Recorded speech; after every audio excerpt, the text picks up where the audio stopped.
successive discounts. A shopkeeper offers successive discounts of 20% and 15%. Find the net discount percent. So assume that we're having market price as 100.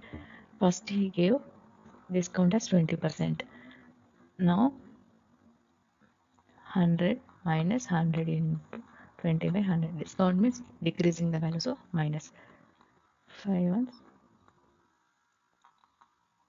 It's 80. Now the market price is 80. Again 15% discount. So 80 minus 15 by 100 of 80. 3, 2, 5, 5 threes, 5 twos, 2 ones, 2 fours. 80 minus 12 equal to 68%.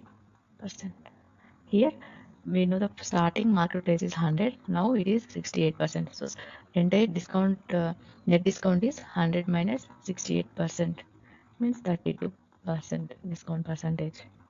Okay, we are having the discount percent formula also for this. Net discount equal to A plus B minus AB by 100. A means 20 plus 15 minus 20 into 15 by 100. 35 minus 100 once 100. 35 minus 3 is 32%. Net discount is 32%.